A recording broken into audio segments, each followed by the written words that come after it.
Welcome to Never Again Is Now, a podcast about anti-Semitism. I am Evelyn Marcus. And I am Phyllis Zimbler Miller. Anti-Semitism is not only changing the world around us, it also changes our inner selves.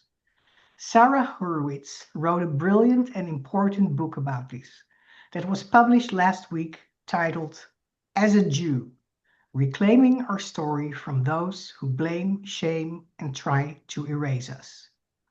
We are thrilled to have Sarah in our show today to discuss her new book. Sarah Hurwitz served as the head speechwriter for First Lady Michelle Obama, as senior speechwriter for President Barack Obama, and chief speechwriter for Hillary Clinton on her 2008 presidential campaign. After her career as a political speechwriter, she decided to apply her skills as a communicator to writing books about Judaism. Sarah, welcome, and thank you so much for coming on our show. Thank you so much for having me. It's great to be here. So I get to ask the first question today, which Okay. is, can you, in your own words, tell us a little bit about what the book is about and why you decided to write it? Sure. So this book is about my account of realizing that my Jewish identity, and I think the Jewish identity of many American Jews, has very much been infiltrated and warped by 2,000 years of anti-Semitism and anti-Judaism, and 200 years of Jews understandably trying to escape that persecution, trying to fit in by erasing themselves, by assimilating.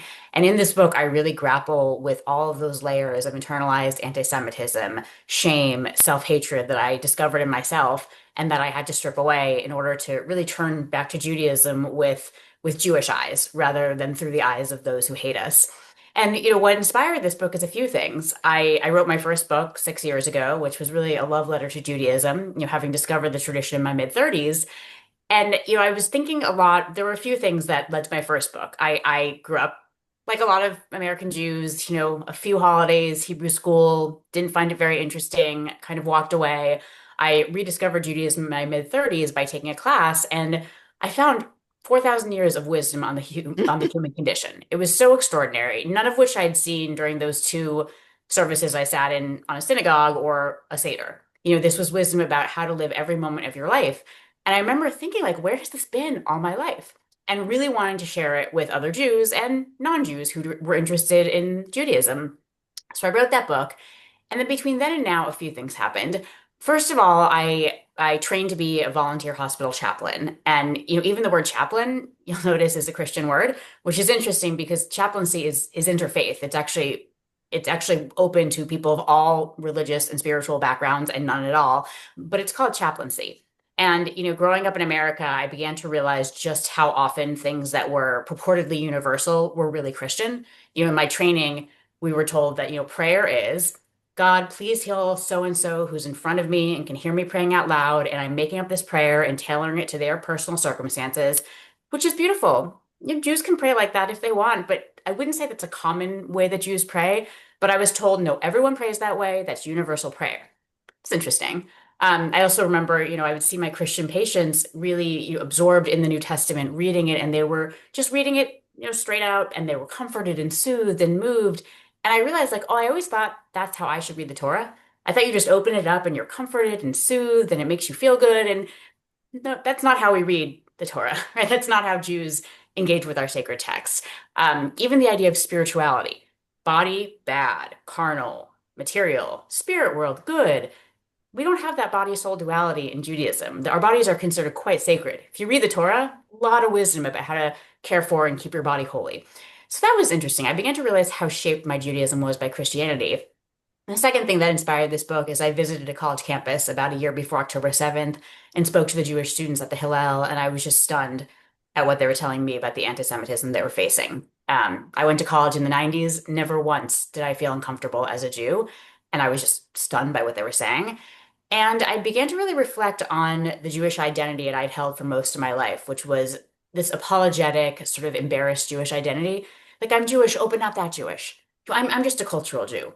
But look, if you connect to Judaism through Jewish culture, through thought, history, language, literature, art, music, that's beautiful. I knew none of that, right? Or I'm a social justice Jew. again, I didn't know anything about what Judaism actually said about social justice. Like, what was I talking about? And so I really began to ask myself, like, what, why was I so apologetic? Why had I seen so little of this tradition growing up? Like, what had actually happened? And Yes. what I happened? just, I'm just, What had look, happened? I'm Well, what just happened thinking. actually, I mean, that would get me into history if you want me to sort of get in, talk a little bit about what I discovered when I took a deep dive into history. I took Sure. that deep dive about 55 years ago when my husband and I were stationed in Munich, Germany, and we Okay. met, and we met an Orthodox chaplain. Oh, interesting. Changed our lives. But anyway, this is not about me, it's about you. So, Yeah. So, I so mean, yeah. yeah, good.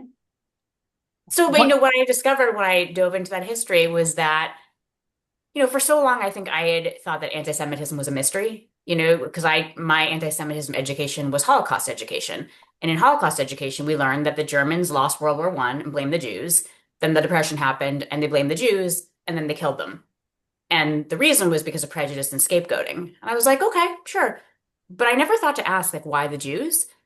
If I did, the answer would have been because of prejudice and scapegoating.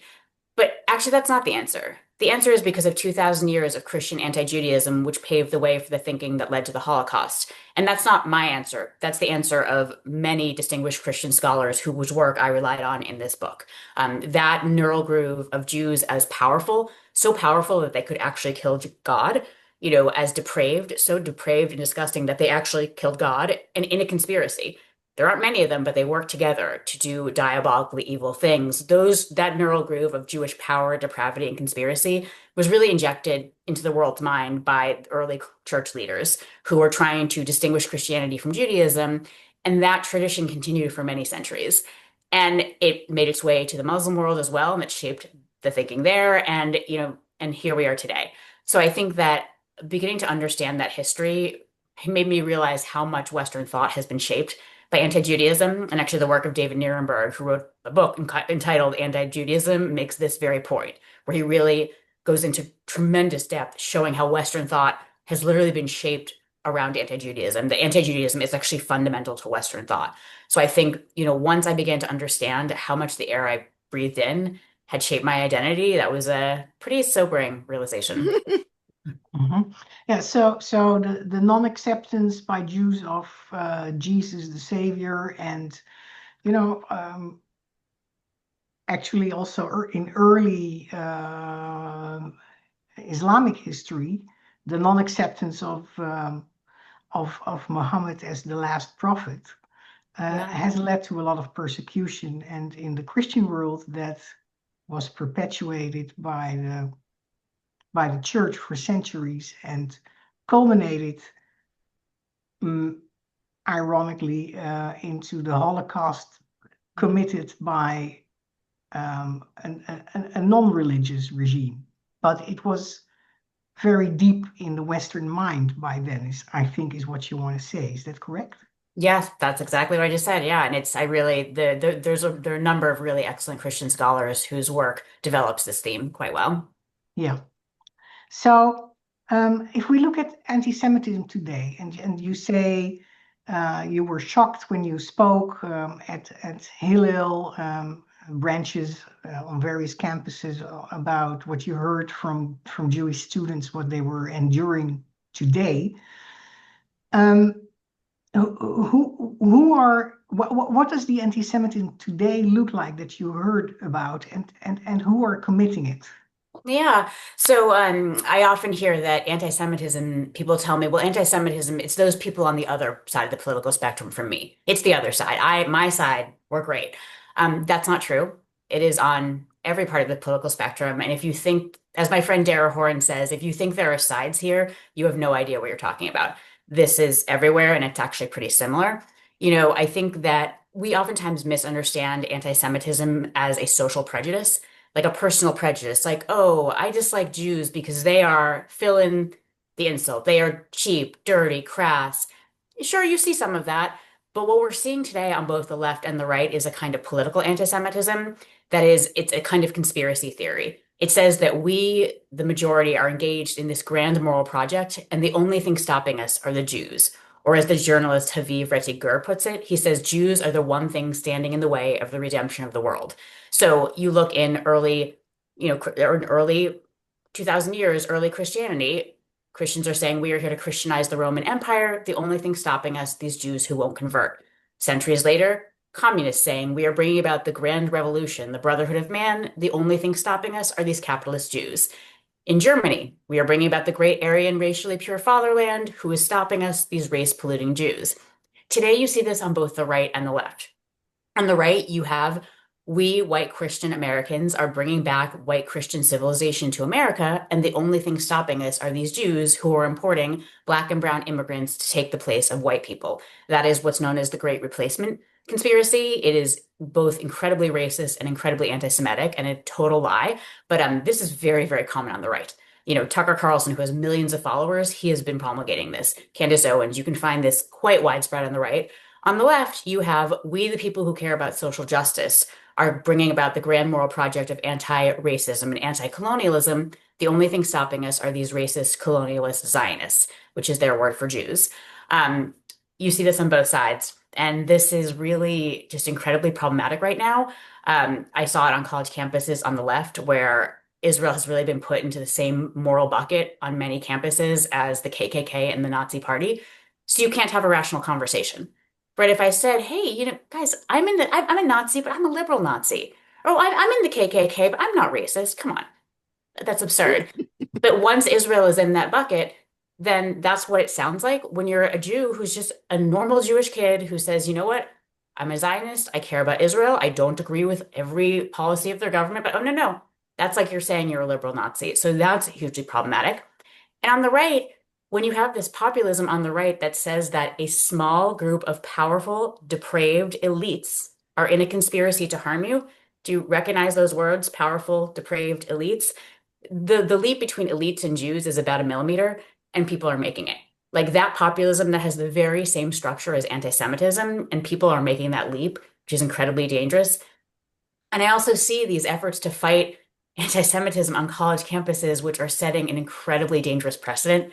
You got someone today saying, look, we're gonna just defund all these campuses that have these protests.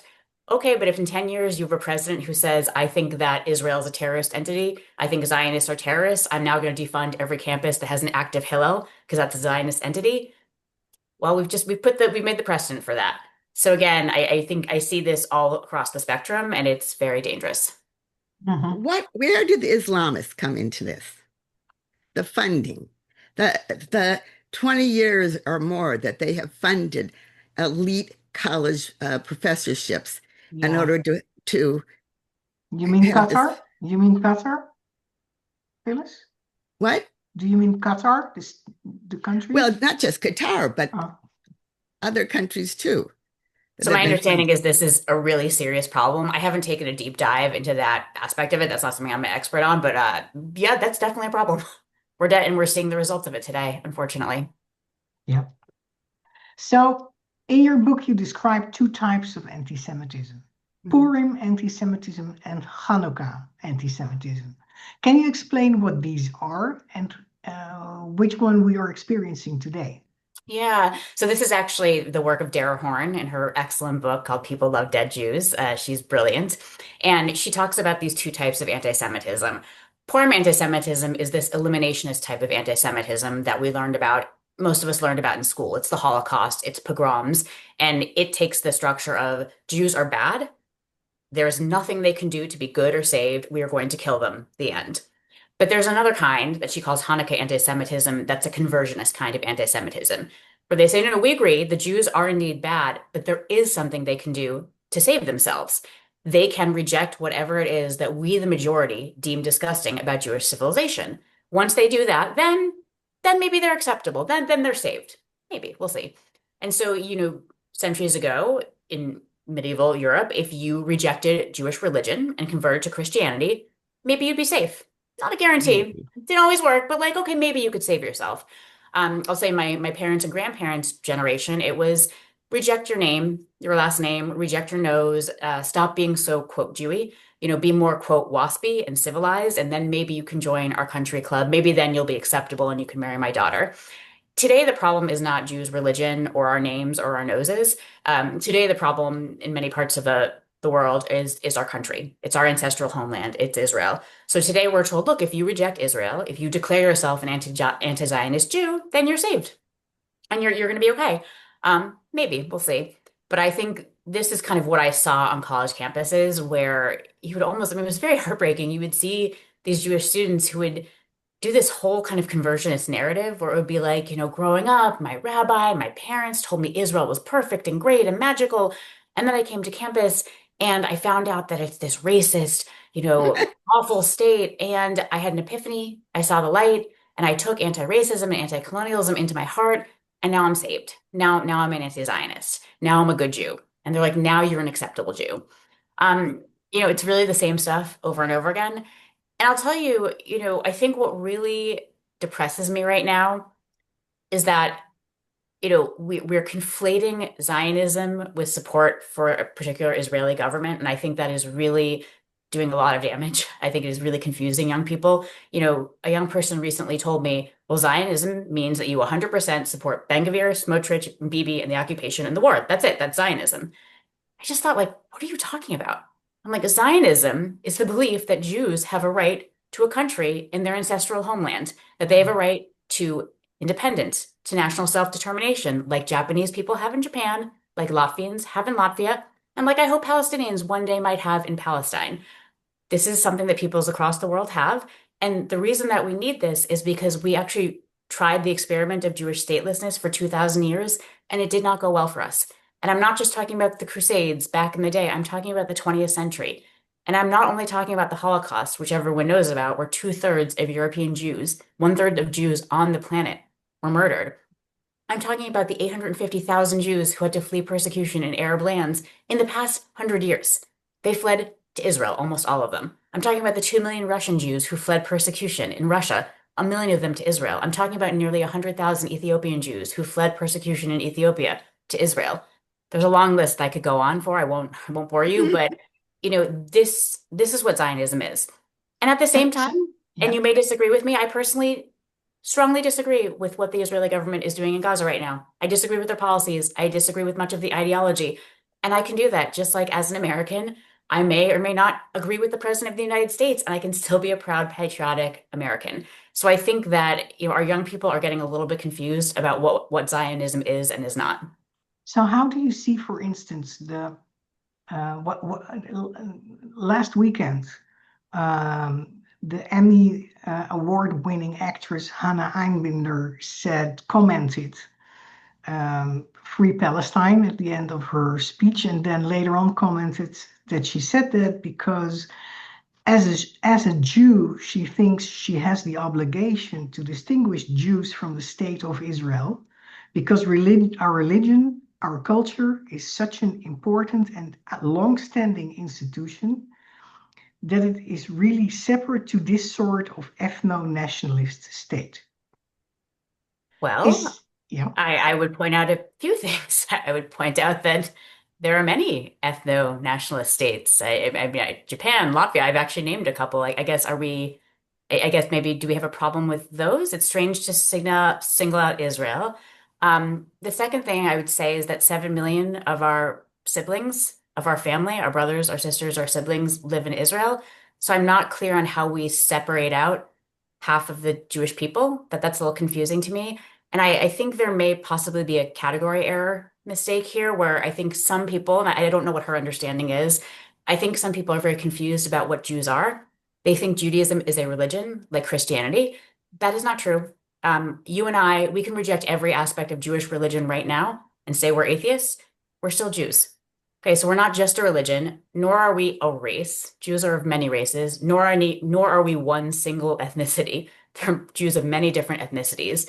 We are a family. We are a peoplehood. We are a nation. We are a civilization. You can pick, we're a tribe. You can kind of pick your word, but to say that these people in Israel are my co-religionists is a mistake. They are my mom. It's the wrong category. They are my family. And to say that one can just sever 7 million of one's family members from one's consciousness it's just a bizarre misunderstanding, I think, of what the Jewish people, of what it is to be a Jew. So I think she has a very different understanding than I have. of what it is to be a Jew. And I think that there is a lot of privilege that comes with a statement like that. I'm glad that in America she's had a pretty safe run compared to many Jews around the world, and that's wonderful.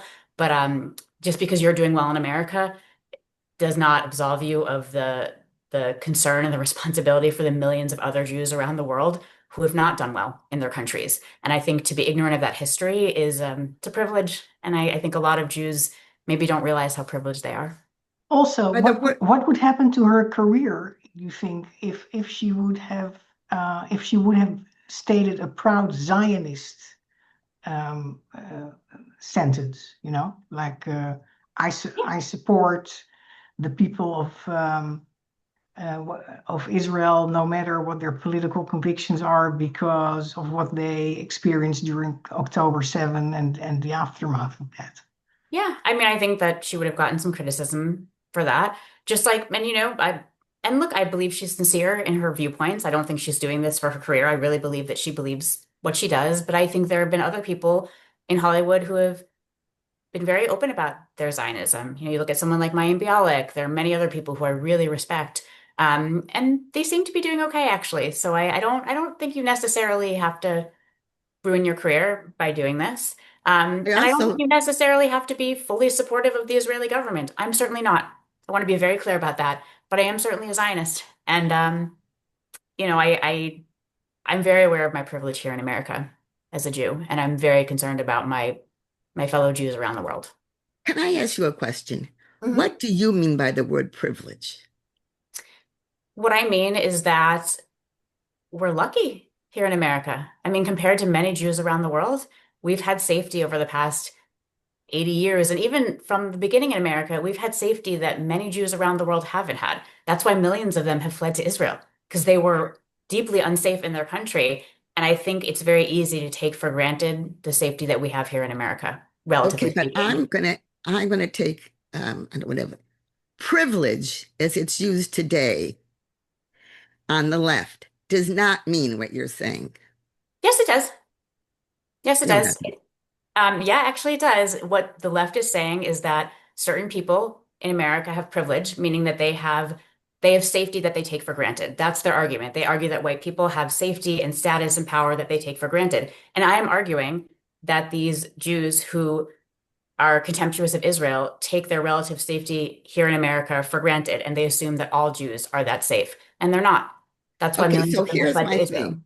I would always use the word safety, not privilege, because Okay. for me, safety is um, such an important concept, and privilege is not.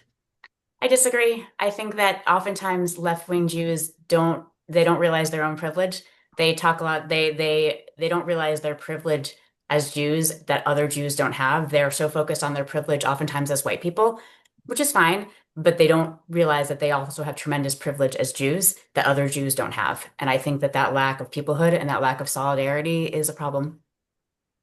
Um, We'll have to agree to disagree. Okay. which we are fine with as Jews, Hmm. and which is becoming an important statement these Yeah, days. to listen, two Jews, three opinions. Yes. Um, so, what effect does the current blaming and shaming and erasing of Zionism and Jews have on Jews in America, you think? I mean, I think it leads a lot of Jews to feel like they have to apologize for themselves in ways that I just find very heartbreaking. Um, I look at on college campuses and Chinese American students, they can walk around with a t-shirt that says China, and their classmates will look at them and say, she's a Chinese American student wearing a t-shirt that says China. Well, I assume she probably doesn't agree with everything the Chinese government does, but maybe she has a connection to China. Maybe she has family there. Maybe she's studying Chinese. They'll sort of just give her the benefit of the doubt. Student could walk around with a t-shirt that says Russia, same thing. But a student walking around with an Israel t-shirt is treated like a pariah. You know, somehow Israel has fallen into a category of not being a country. It's become this sort of symbol of everything evil. And it's when so many people are saying these kinds of things around you, I think it's easy to internalize this stuff. And I think it's easy for you to start to single out Israel, for you to think that Israel is the source of all problems, all evil in the world. And that's very dangerous because when you have such a warped sense of American foreign policy and of international relations, then you really lose your ability to discern the actual threats to America, which are not coming from our ally Israel. And that's very unfortunate. Where could this lead to, you think, in I think it America? could mislead you. I mean, look, if you blame your economic problems on the Jews, then you're not actually going to be able to solve them, right? You're not going to be able to actually find the actual roots of your problems. If you blame your cultural problems on the depraved Jews with their liberal values perverting Hollywood, you're not going to actually solve your real problems of your values. So anytime people are blaming the Jews for their problems, whether they're on the left or the right, they're not solving their problems, and it's incredibly sad. And what could it lead to for the Jews in America, you think? I mean, I think it sometimes leads to a sense of internalized shame, but I think that other times it leads to a sense of of of agency of agency of realizing that actually, you know what, many people around me are actually incorrect. They are actually misunderstanding what Jews are, and I actually understand that they're wrong and that I'm correct in understanding what Jews are. And I think I saw a lot of young people on college campuses coming to that realization. I saw them learning to defend themselves, learning to make arguments, learning to think critically because they had to, right? Because they were constantly challenged. They really stepped up. And I was very inspired by these young people I met at these college Hillels. They are so thoughtful and they're actually, I mean, this is called getting an education. This is actually what it means to get an education, and it's not fair. They should not have to get an education like this. There's nothing okay about this, but I'm really proud of how resilient they are and how they're really gaining a real sense of Jewish pride and agency. And so I think it's mainly bad. I'm not going to say that this is a good thing. It's not, but I think that Jews can overcome it and can actually use it to strengthen their identity. Do you? Can I just say one thing, Evelyn? Yeah. Because I'm 77 years old. Not only did I grow up in a town with basically no Jews, but I went to college at Michigan State where I faced anti-Semitism. My family couldn't belong to the country club. So all of this is not my experience. And I am having a hard time relating to what you're saying because I know the small, small, small percentage of people in the United States who have ever knowingly met a Jew, including the Arab from Dearborn being a big Arab, in my freshman honors class, who said, "Oh, now I've met a Jew, now I like Jews." So I am having a rather negative reaction to this interview because I think that because you're much younger, and I think that your view is much different than those of us who are much older. Okay. Well, you're welcome to have that reaction. Yeah, feel free. I guess I'm not clear. What is it that you disagree with me about? I disagree with the idea of, so on college campuses, there are lots of Jews, let's say. But if you On go, campus, they're diverse. Actually, campuses are yeah, quite I diverse. know that, Okay. but if you go out into the world of the United States, where there are not colleges, Hmm. they don't even know what a Jew is. They Yeah. literally do not understand. Okay. I don't disagree with that. I think many And so people that, don't know Jews. therefore, I think that the task that we have ahead is so tremendous that I am at despair of how we will ever explain to people what Jews are about. That's all. I mean, I don't disagree with you. I think that it is a huge task to go. I mean, I'm a little confused right now because I never said that. I guess I'm a little confused. I never said that we didn't have a huge task ahead of us. I said that many of these college students have become quite resilient, and I'm really proud of them. So that doesn't Yes, actually I know, preclude us but I'm having a saying those are right. on college campuses.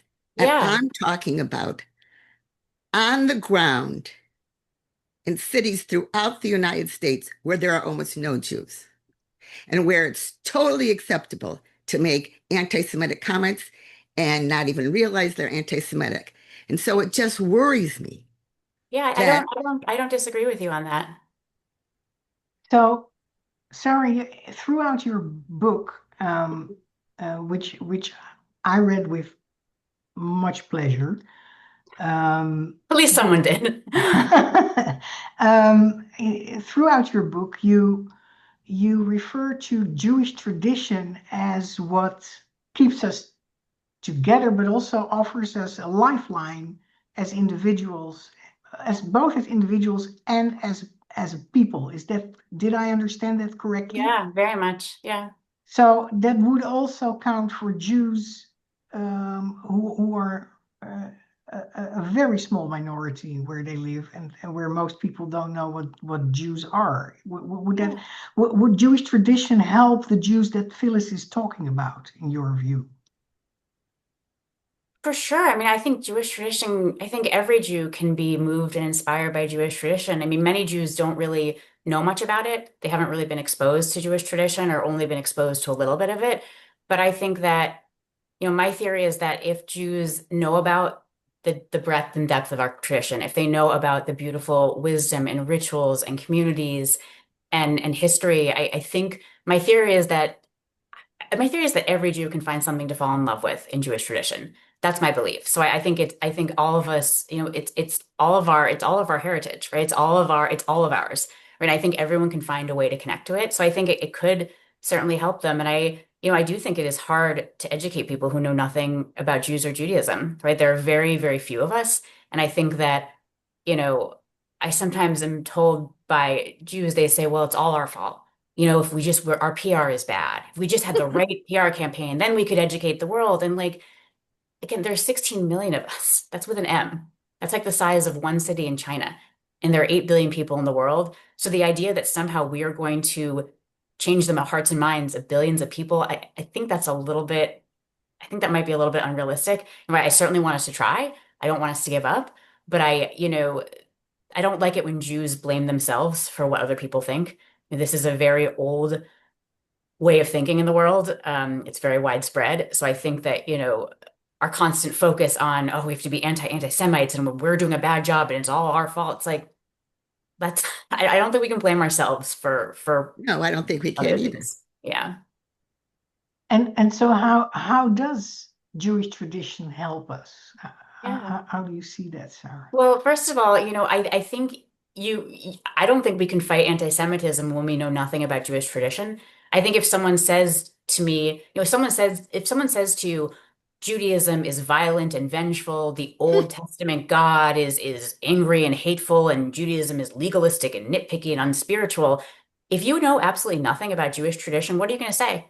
I love Seinfeld? Haha. That's not an answer. Or if someone says that Israel is a colonial state and it's racist, if you know nothing about Israeli history, about Jewish history, what will you say? You actually can't fight anti-Semitism if you know nothing about Jewish history, Jewish tradition, Judaism. So I think, let's just start with the idea that you can't even fight anti-Semitism if you don't know about Jewish tradition because you don't know what you're fighting for.